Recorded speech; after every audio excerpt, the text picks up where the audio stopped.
சர்க்கரை நோயை கட்டுப்படுத்த கறிவேப்பிலை பொடியை எப்படி செய்யலாம் அறிவோம். முதலில் தேவையான கறிவேப்பிலைகளை சைவமாக வறுக்க வேண்டும்.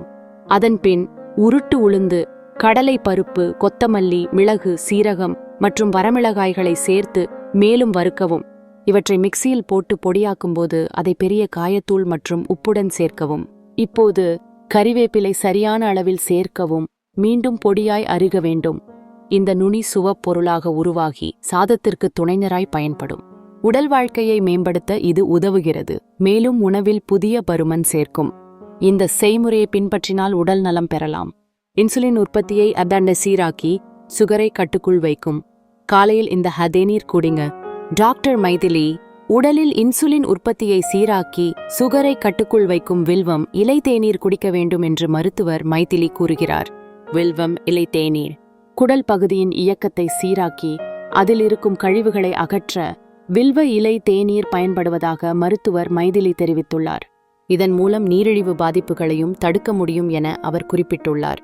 அதன்படி வில்வ இலை தேநீர் தயாரிக்கும் முறை பற்றி டாக்டர் மைதிலி தனது யூடியூப் பக்கத்தில் கூறியிருப்பதாவது: 5 வில்வ இலைகளை சுத்தமாக கழுவி எடுத்துக்கொள்ள வேண்டும்.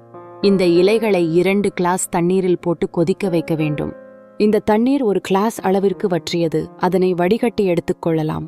இந்த தேநீர் வெதுவெதுப்பான சூட்டில் இருக்கும் போது காலை நேரத்தில் வெறும் வயிற்றில் குடிக்க வேண்டும். இந்த தேநீரை 40 முதல் 48 நாட்களுக்கு தொடர்ந்து குடித்து வந்தால் குடலின் இயக்கம் சீராக இருக்கும்.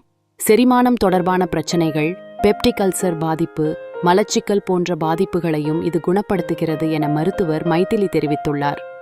வளரும் குழந்தைகளுக்கு இது கொடுக்கும்போது அவர்களின் குடலில் இருக்கும் புழுக்களை அகற்ற இது உதவும். எனவே 10 நாட்களுக்கு ஒரு முறை குழந்தைகளுக்கு இதனை கொடுக்கலாம். மேலும் நீரிழிவு நோய் ஏற்படும் வாய்ப்பை வில்வ இலை தேநீர் குறைக்கிறது. சர்க்கரை நோயாளிகள் இந்த தேநீரை தொடர்ந்து 60 நாட்களுக்கு குடித்து வந்தால் இன்சுலின் சுரக்கும் அளவு சீராகும். கல்லீரலில் இருக்கும் கழிவுகளையும் அகற்றி அதனை தூய்மைப்படுத்தும் ஆற்றல் வில்வ இலை தேநீருக்கு இருக்கிறது. இதனால் ஃபேட்டி லிவர், மஞ்சள் காமாலை போன்ற நோய் தொற்று ஏற்படும் சாத்தியக்கூறுகளையும் இது குறைக்கிறது. கை, கால்வலி இருப்பவர்களுக்கு வில்வ இலை தேநீர் மருந்தாக செயல்படுகிறது என மருத்துவர் மைதிலி அறிவுறுத்துகிறார். பொறுப்பு துறப்பு. இந்த கட்டுரை பொது தளத்தில் நாங்கள் தொடர்பு கொண்டு பேசிய நிபுணர்களிடமிருந்து பெறப்பட்ட தகவல் அடிப்படையில் எழுதப்பட்டுள்ளது.